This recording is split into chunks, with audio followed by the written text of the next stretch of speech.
Welcome back to FYI, the For-Your Institution podcast presented by Mongoose. I'm your host, Gil Rogers, and today we are joined by CEO of Concept3D, Gordon Boys. Gordon, welcome.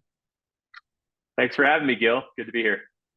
Awesome. Well, one of the things I love to do on the pod is bring on people that are thoughtful, have really good ideas. And today we're making an exception. No, I'm just kidding. The the purpose of the podcast today, in full disclosure to our listeners, Gordon and I work together on some projects at Concept3D. So we're talking all the time about higher ed, about the challenges of the industry, ed tech. Gordon's got a unique perspective, being a father of a current college student. I've asked Gordon to come on to just have a coffee talk at a conference conversation about some of the issues that we see with the challenges facing higher ed, especially during a cycle that's been kind of dominated by the FAFSA fiasco. But even prior to that, there were a number of things taking shape with things like AI and others. So, Gordon, before we hop in, I would love for you, I know you've been on the podcast before, but for the select few that may not have listened to that episode before, I'd love for you to give us a little bit of your background and kind of fill in the blanks with why you're here today. Sure. Thanks, Gil. I'm here first and foremost because you asked me to be here. Yes. And I do whatever you ask, right, Gil? Right. Let's see. I'm here today as a ed tech leader running a software company, Concept3D. We've been longtime partners with higher ed, and we're super passionate about the business of higher ed. I increasingly find myself thinking about and empathizing with the business of higher ed and all the challenges that go into that space. We really enjoy building software for those clients. And as we always like to say with our product roadmap, we're always higher ed first, meaning that what we do often supports applications outside of higher ed, but we tend to lead with higher ed. And as you mentioned, I'm here because you and I have been partnered up for a little while. We've been working together. I hope that our mutual love for dad jokes and bad jokes doesn't take away from the podcast today. Well, we will see. And I encourage anybody who doesn't like our dad jokes to try again, first of all. And second of all, let us know and tell us a better one. So I'll throw that into the internet. Shoot me an email with your best dad joke or bad joke, and maybe I'll send you a Starbucks card. Who knows? So Gordon, I spoke about this a little bit during the introduction, but you run an ed tech company and you're talking to leaders all the time. I'd love, and on the flip side of this, you are also the father of a current college student, right? So you have a unique lens with your current family situation as well as your community. And I'd love for you to kind of share a little bit about your recent experience and where some of your current ideas are coming from. Yeah, I would say, first, at a high level, one of the things I often think about is that, higher ed delivers on sort of one of the greatest promises of living in the United States or participating in the economy of the US.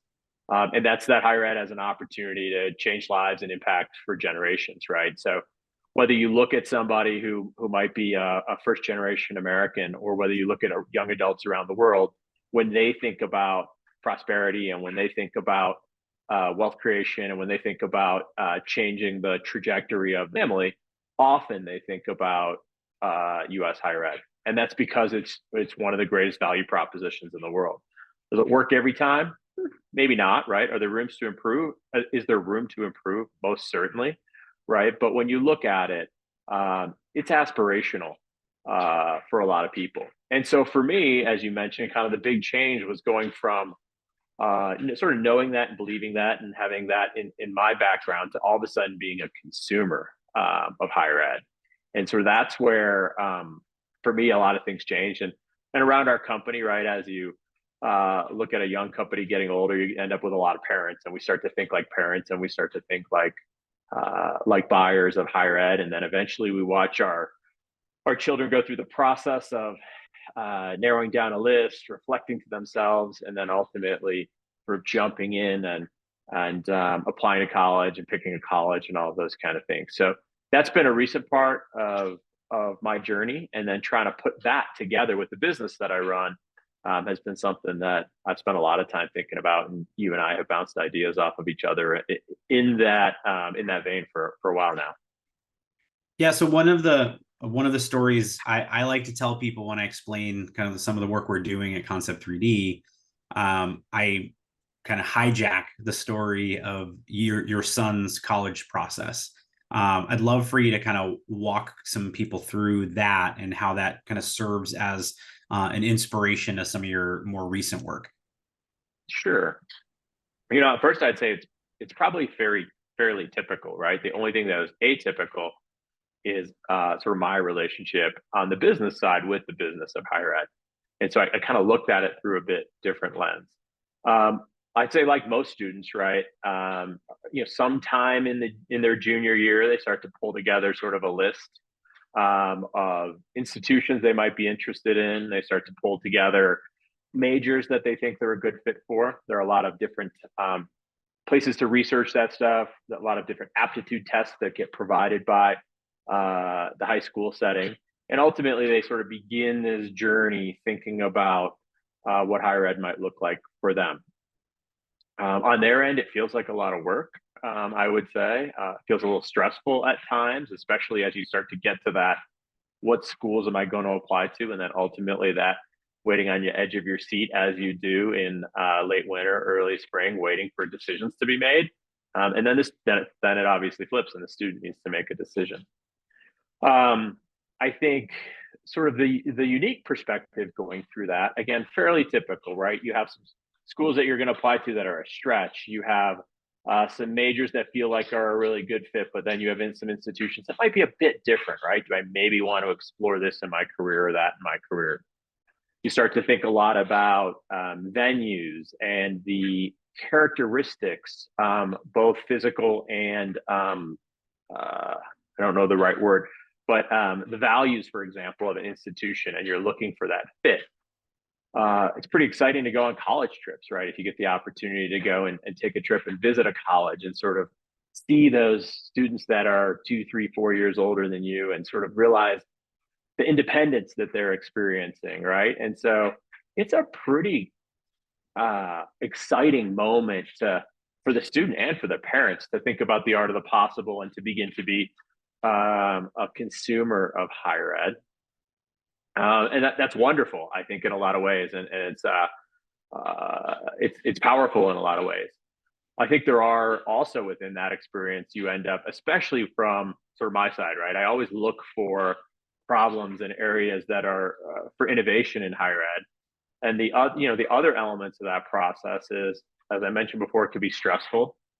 I'd argue it's a little inefficient, right? So it's really hard as a student to bounce what you're looking for and your criteria against all of the options that we have, right? Thousands of options for school, and make a strategic decision. That's really hard, if not impossible, for the student. And so I like to say that the market is inefficient. Getting the perfect match, if you will, between a student and an institution it's hard. I'll say it became really obvious to me that my son didn't look at every option that would have been potentially a good fit for him, and probably left a lot of opportunity on the table. Did he find a great fit? Sure. Is he super happy where he is? Absolutely. Would he change anything? Probably not. In fact, no, definitely not. In case he had to listen to your podcast, I didn't want to make it seem as if he was unhappy with where he's at. But I do think that for any student, right, more choice is better, because it's free. Having another choice other than the application free, it's free. It's like a free option to understand another institution. And that became obvious to me as a parent, sort of going through the process. Is, it just doesn't feel right how you start with thousands of options and you quickly get down to, I don't know, 10 or 15 institutions, and then maybe you apply to some number that's like 2/3 of that. So that was one of the things that, as a consumer, I felt was definitely a little inefficient, and sort of less than a perfect marketplace, if you want to think about it that way. Yeah, I think part of the challenge, and this just comes from my experience working in the enrollment side, working at a college in the admissions department, working at companies doing, call it lead generation, digital advertising, et cetera. Is I feel like the process of finding and recruiting students has not evolved at the pace in which the rest of consumers connect and engage with other things, right? And you think about jobs, you think about houses, right? Zillow is a thing. You don't have to go around and look at every single house. You find the houses that you feel are a good fit. Of course, you're going to go and actually check it out at some point, but not during that kind of discovery phase, right? And so students have all these options to, like you mentioned, to find and compare and research schools. Institutions by names, right? And that's the process, that how it's been. The providers of those names may have changed their names over the past 10 or 15 years, but overall the process is, I feel like, ripe for disruption and ripe for innovation. And I know we've talked about this a lot, and I would love for you to kind of share a little bit about your thoughts and where you see the process of engagement evolving over the next ideally 2 to 3 years. Yeah. Let's see, a couple things in there. First, I'd add to it's even harder on institutions than you just described, because their demographic is 17 years old. Their demographic, as we're realizing, is essentially the first generation to grow up with a device in their hand from the age when they were single digit years old, right? Right. And they are communicating in ways that even as a parent I can hardly understand or keep up with, let alone trying to build a business on the back of connecting with that generation. So super empathetic to all of those who are in admissions, in enrollment, trying to connect with probably the hardest demographic there is to connect with. So yeah, I agree with you. They haven't necessarily kept pace, and B, they probably got the hardest job on the planet when it comes to that. As far as the second part of your question, innovation goes, I think message to anybody in the software world who happens to be tuning into the podcast. I think as companies and as sort of leaders in the software world, we definitely have to build in processes and build in time and space for innovation. So as a company at Concept3D, my leadership team tries to find several times a year where we've done exercises where we've got Post-its and we're running around to whiteboards with ideas, sticking things on boards, and sort of narrowing down ideas and seeing where we see the biggest opportunities from our customers and from outside our customers. Sometimes they're big ideas, and sometimes they're little pieces of innovation that just bolt onto existing products that we have. But you have to have the time and space, and you have to be really purposeful, I think, to find that innovation. We've had some success using an outside facilitator, which is great. That you get the benefit of someone who's truly disconnected, trying to inject change into an organization, and able to sort of facilitate from a very high level an innovation process, which I think is a great idea, and can be done sort of, again, fairly low level of commitment and investment when you think about the cost of time on a leadership team. It's a great way to spend a day, and it's a great investment in a professional facilitator for a day or two.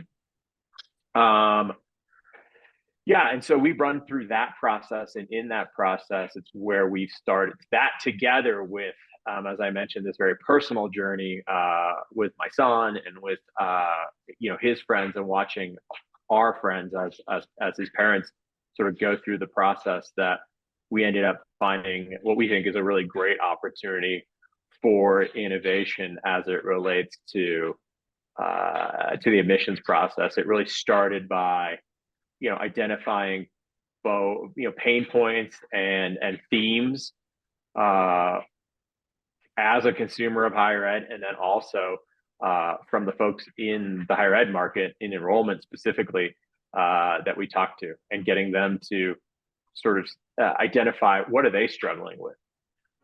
Thoughtfully nurture applicants, personalize retention efforts, and exceed fundraising goals with our Cadence Engagement Platform's text messaging solutions.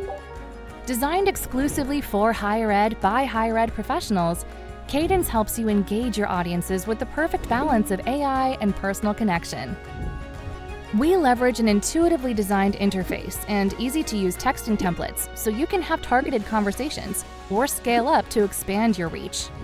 Our powerful smart messaging can respond automatically, exactly how you would. And to measure progress, track your campaigns with unparalleled reports and analytics. Effectively meet your community where they are as we proudly feature an industry-leading 95% read rate within 3 minutes. It's never been easier to make every message count. I think to take a step back to the process that the leadership team goes through at Concept3D, I love the idea of multiple times a year, because I feel like in the admissions world, the only time we do things like revisit communication plans at many institutions is when we switch CRMs, right?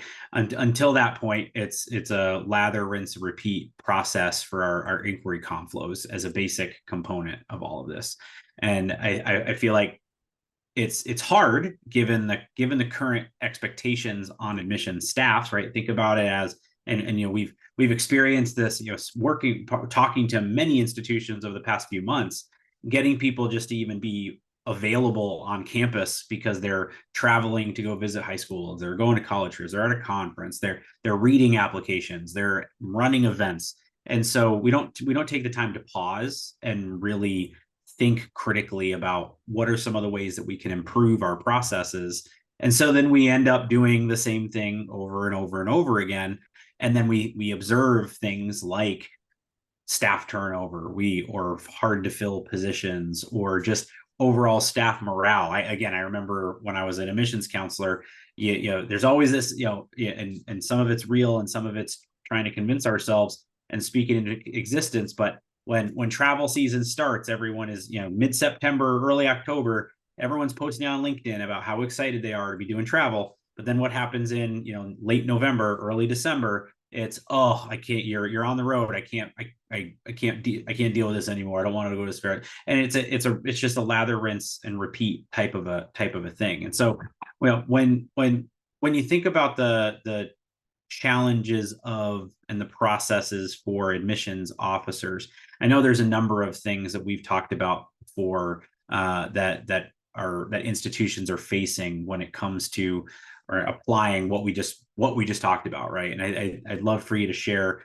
some of your thoughts on some of the processes that are in the things that are impacting students and schools.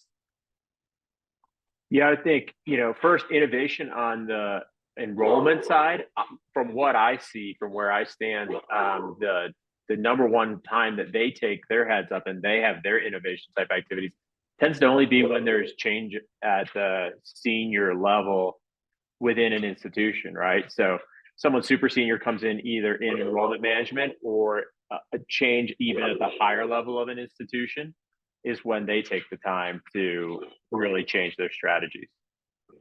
Got it. And then on the more specific things that we're hearing, right? And that sort of come to us as common feedback.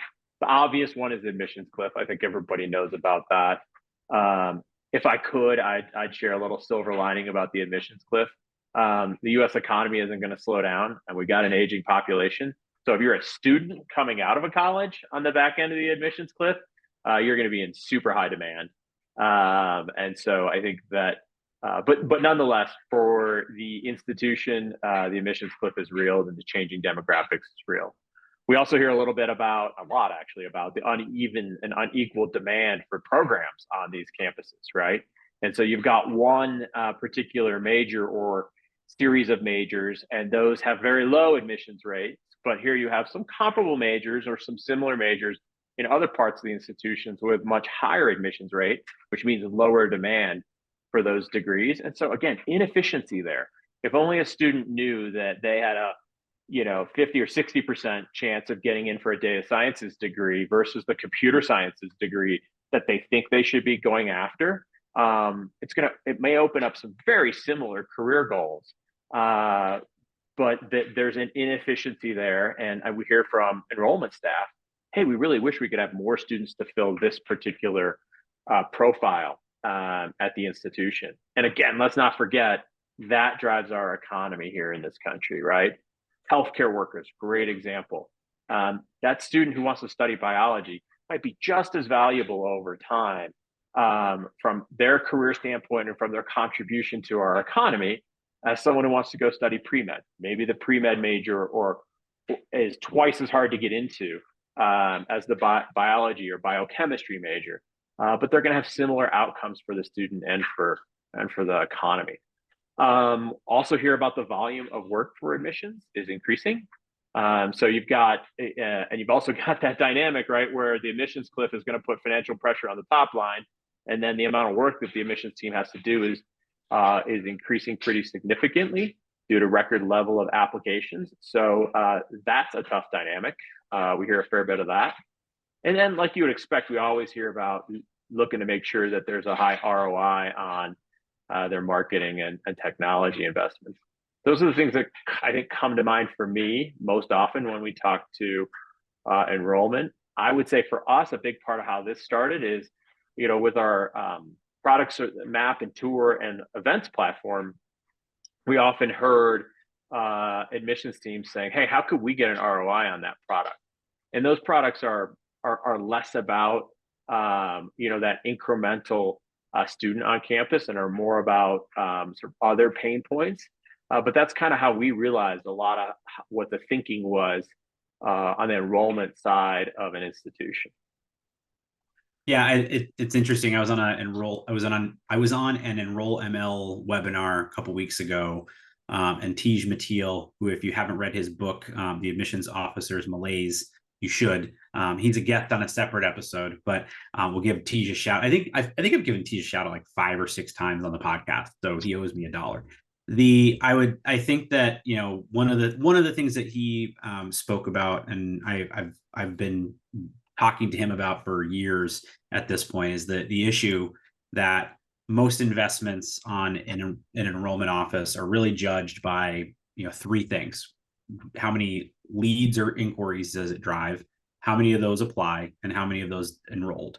And for the most part, lots of folks really focus on that top level, right? That first rung, which is where all the redundancy is, and which is where all the extra work is, right? And I think there's so much opportunity, as we've talked about numerous times over the past few months, for in light of all of the challenges that you just outlined, many of which have been the same challenges for years and years and years. Unfortunately, I don't think there's ever been a year where admissions officers are being asked to do less work, and so I think that's the opportunity here for innovation, and say, are there different ways that, especially with the advent of AI, and I know we plan on talking about this in a little bit as well, are there ways for institutions to use technology better to identify and reach students? And again, coming from your experience as a father who's seen the process, watching families in your circle now going through the process,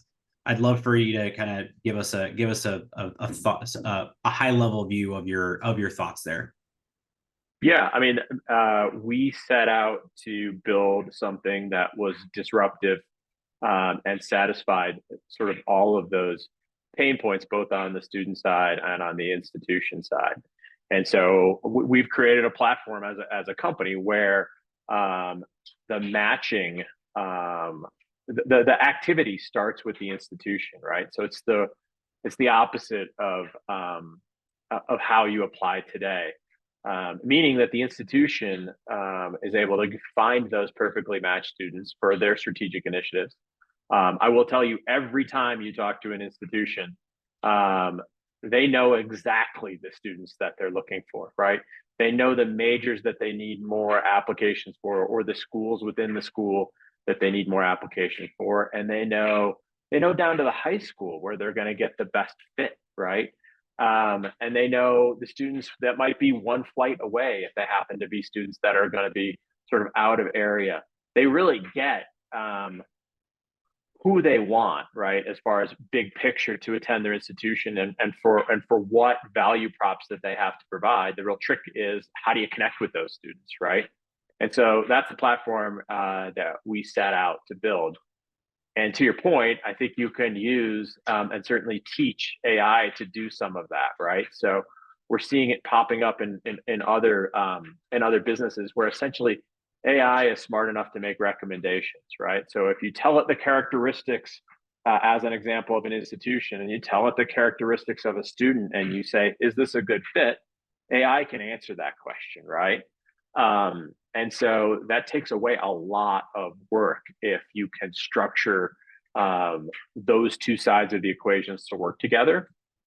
And I think the other thing you can do with AI today is you can offload some of the work from the admissions team, right? I think admissions is a deeply personal side of higher ed, and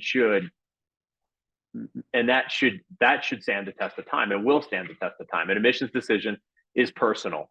It's between an institution and that particular admissions professional or team, and that student on a kind of a one-to-one basis. But that doesn't mean that you can't automate some of the work that goes into the day-to-day of someone on the admission side, and you can't help them and be their expert assistant. And I think we're seeing that AI tech is a perfect fit for some of that. It's a perfect fit for doing some qualification, for doing some engagement, right? It's not going to make the decision. We shouldn't trust it to make a decision. As sometimes I tell people who are new to AI, and they say, "Oh, well, can't AI just write that code?" And I say, "Would you jump on a plane if I told you that the autopilot was written by AI, not a human?" Right? And the answer is probably not. But are there other valuable things that AI can do for us, and are there pieces of code that AI can write? Of course. Same thing applies to the admissions world today. Yeah, and I think what you just outlined too is I mentioned this before about the process of admissions, and how the stressors of travel is a good example of this.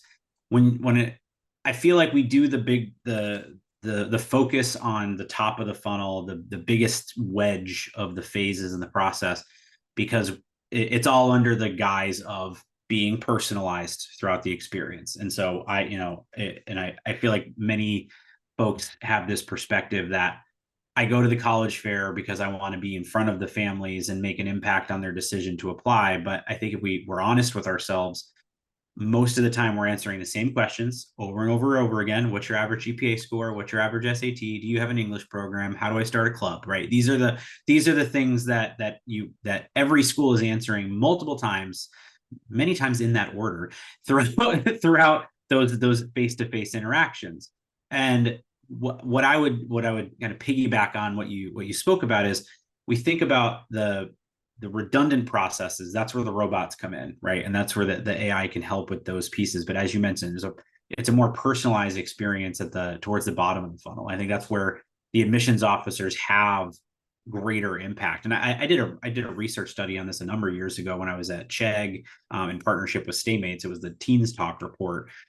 Google it; it's still there somewhere. But the reality is that admissions officers, when you ask students how important or impactful an admissions officer was to their decision to attend an institution, they're really not all that important at the beginning and discovery phase of the process. Where they become the most important, or among the most important, is at the end of the process, and focusing on yield and focusing on being there when students are asking questions about paying for school, or asking about the real fit on campus, and making those connections to a current student, helping them with coming to registering for admitted student day, whatever it is. And so I would say that the big opportunity here is not replacing people, but redeploying people. And I know we'll talk about that in a little bit, but it's that opportunity to get the people doing the people work again, and let the robots do the redundant work, right? So discover future applicants, delight enrolled students, and amplify fundraising performance with our Cadence engagement platform's live chat and chatbot solutions. Designed exclusively for higher ed by higher ed professionals, Cadence helps you engage your audiences with the perfect balance of AI and personal connection. We leverage proactive outreach and anticipate common roadblocks, knowing the most significant decisions often start with the smallest conversations. Our powerful AI ensures instant support and is smart enough to know exactly when to hand off to a staff member. And if nobody is available, it allows for easy follow-up. Effortlessly integrated with your website, we proudly feature an industry-leading 85% self-service rate. It's never been easier to make every message count. So with that in mind, I'd love for you to kind of let's talk about kind of where this is all headed. You know, I know we've had a number of experiences kind of thinking through and looking at the college admissions process. Look into your crystal ball and say, you know, what are the next couple of years going to look like? Yeah, before I do that, let me tie a couple of things that you just said back together through this whole discussion that we're having, right? Which is, you know, let's go back to that 16, 17, 18-year-old, right? And let's go back to the fact that, you know, we have email personalization tools that are, you know, a decade old now, and we think that those are personal communications. And then let's weave in the AI today. Well, I think if you look at our kids today, they trust AI. Now they know that it's not perfect and they know its limitations, but they're using it in their studies at an incredible rate, and they trust it. And you know, you talk about something else that you mentioned there, right? Chegg and all the study tools that they have that Chegg makes available. Well, I'm here to tell you, today's students, while there's a ton of value there, still there, what they're doing is they're saying to ChatGPT, hey, I have an exam for the second section of this biochemistry class. Prepare me a study guide. Give me some questions, right? My son came to me, let's see, we're in June now. He came to me in, I think it was January or February, and said, hey, Dad, can I have ChatGPT Premium as a college expense, right, for our budget that we jointly manage? And I said, sure. What are you doing with it? And he's like, oh, you know, whenever I have a test, I ask it to make a study guide for me. And of course, we as parents are thinking to ourselves, oh my gosh, be really careful with plagiarism and all that. And he's like, no, we got a hard and fast rule. You can't submit anything that's been created by ChatGPT in an assignment, or you're going to be in, you know, deep academic trouble. But he's like, you know, if I want a study guide for an area that I just can't figure out, ChatGPT will prepare that study guide. And oh, by the way, it will help me if I'm getting answers wrong on questions as I'm preparing for tests. Well, think about that for a minute, right? We used to go sit in a conference room somewhere on campus and try and study with our friends and ask our friends questions. Well, if you look at the current generation, they're doing exactly the same thing, but they're so much more efficient at it, so much more effective at it. They don't have to take the time of somebody else to help explain it to them. They've got a study partner in ChatGPT today, right? So the reason I tie all that back is we can make the same mistake again and assume that AI is not a way to communicate with a 16, 17, or 18-year-old. But I would say, just like last time, they're going to prove that they're way ahead of us in how they want to engage and how they're thinking. Absolutely. Yeah, I didn't want to interrupt you there, but that was on my mind the whole time you were responding to that last line of thoughts. I think you ended with a little bit about the future. Was that, am I remembering correctly? Yeah. So let's fast forward, you know, and let's think about what we're going to experience, assuming that maybe there's a little buy-in from the admissions world on the AI side of things, right? I believe there is, right? When I think I was at the Ellucian Live conference a number of weeks back, and we recorded some episodes there. And the overall narrative at that conference, AI was every conversation, right? And there's going to be a different, you know, there's not going to be one AI to rule them all. There's going to be applications of AI at different phases in support of the process: financial aid, college search, you know, student success. There's going to be ways to leverage those types of tools throughout. And so I am cautiously optimistic that higher ed is going to ride this wave more effectively and efficiently than we did, say, social media, right? And I think we had some adoption issues, and we still do to this day. But I think that there's an opportunity here. So with that said, there's a number of factors at play, right? We're still going to experience many of the challenges that you outlined, and we need to address those. So I would love for you to kind of give us your, like I said, your crystal ball vision for how the next, you know, how the next few years are going to play out. Pretty sure I can nail the next few weeks. Next few years, you'll have to fact check me in a couple of years from now. Let's see, right? So some things we know are fact, right? There's going to be pressure on enrollment. We know the enrollment cliff is real. So you got as I mentioned before, you're going to have top line pressure on these institutions. That is their revenue. and top line pressure creates cost control pressure in order for the business to be sustainable. So I think you're going to see pressure on institutions to manage their administrative costs. I think you're going to see those admissions teams, like I said, busier than ever, but probably not with the same level of staffing they have today. I think that the value prop of higher ed is going to continue to be really high. I think you're going to continue to see students apply to more institutions in order to have more choices. It only makes sense, right? It only makes sense, especially when they can take advantage of free admissions days or making applications fees more accessible for families that can't afford to apply to 10 schools.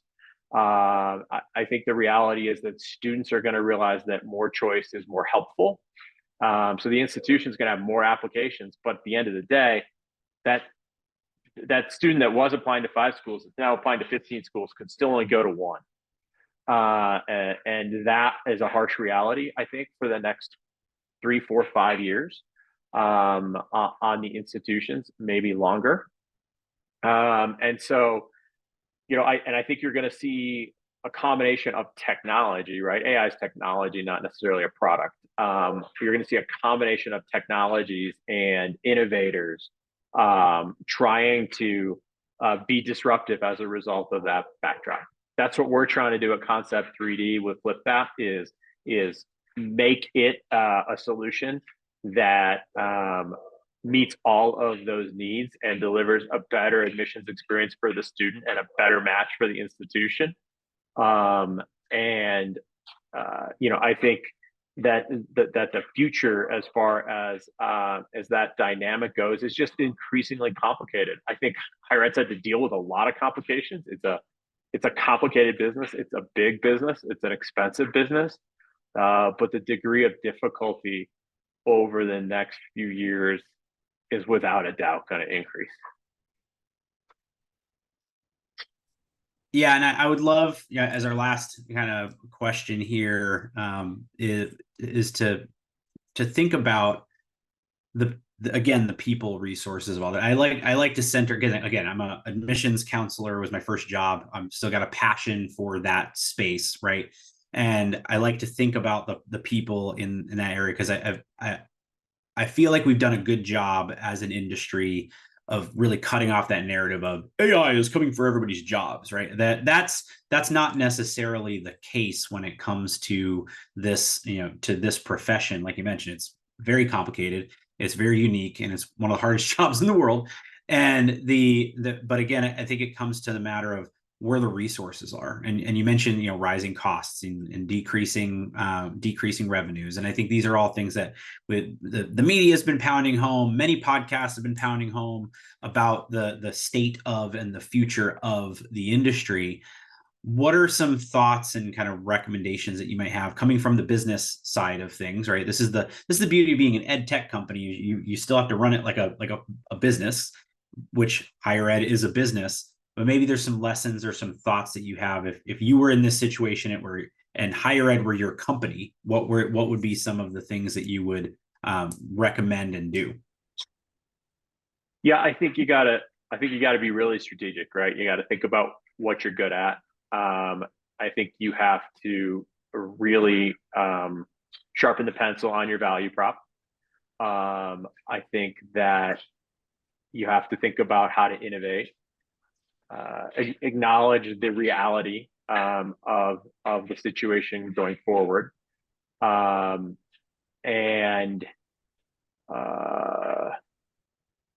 accept that there are going to be tools that are going to help you with all of the above, right? And so I agree with you. AI is not here for people's job. I love the example that I just gave with my son saying, "Hey, ChatGPT, prepare me a study guide for this exam." Right? That didn't take anyone's job, but you know what? It added a ton of value, and it made that whole experience for him a lot more efficient. The experience of studying, right? And so it's the same thing for jobs throughout an institution. And for us at Concept3D, we do the same. Like you actually, that was kind of your segue. We do the same thing, right? We have internal tool now that answers tons of questions about our features and our products, so that everybody in the company can ask the question of a tool that we have and get back answers. Did we replace anybody's job there? No. Did we get more efficient? Absolutely. Did we create a better experience for our customer? Absolutely. Right. And so I think that's what that's what higher ed needs to continue to focus on. Focus on the customer, focus on delivery of that promise to that student, acknowledge that the backdrop, and just get laser focused. But somewhat selfishly, given the industry that I'm in, but I think it's ubiquitous across certainly businesses in the US, is let technology drive better business outcomes, right? So that example that I just gave on how we're using AI within Concept3D today, driving better business outcomes. It's making us more efficient. The other thing I would say on the admission side, if I was talking to somebody in admissions, is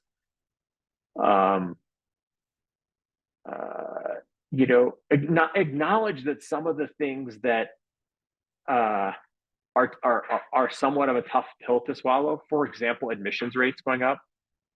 Just acknowledge those. Don't try and fight some of those trends. You can't fight the trend that there's less students. You can't fight the trend that they're applying to more institutions. You can't fight the trend that recipe adds up for most institutions, in that you need to increase your admissions rate. That's okay. Providing access to those students, and giving them the choice of coming to your institution, that's a good thing, right? I think we think of it sometimes as it's a bad thing if admissions rates are really high. I'd say it's a good thing. And so that's where I would focus, but it probably starts with strategy. Figure out what you're trying to accomplish over the next 5 years, and have a strategic plan and go execute against it. Well, we've given everyone a lot to talk about and think about, which is always for a good podcast. Gordon, for folks that want to connect with you and continue this conversation, what are some of the ways that they can get in touch? Honestly, the best way is for me is like LinkedIn. I love networking. I think the whole higher ed space does a great job of networking. And so, hit me up on LinkedIn. Make sure you shoot me a little message saying that you heard the podcast. Otherwise, first name last name at concept3d.com always works. But I think LinkedIn's a fantastic networking tool. Awesome. And we will put a link to your LinkedIn, as well as information about Flipped App, which you mentioned earlier, in the episode notes for our listeners. So check those things out and get in touch. So thank you, Gordon, again, for taking the time. And thank you to our listeners. We will see you next time on FYI. Bye. Thanks, Gil. Grow your student community, help them stay, and encourage giving with Cadence, Higher Ed's premier engagement platform from Mongoose. Designed exclusively for higher ed by higher ed professionals, Cadence helps you engage your audiences with the perfect balance of AI and personal connection. Talk to students, parents, and alumni on their time and how they want. Empower your staff with integrated text and chat inboxes that gather all conversations in one place. Reach out to learn more about how our best-in-class service, support, and integrations have helped colleges and universities like yours have smarter conversations. From text to chat, make every message count.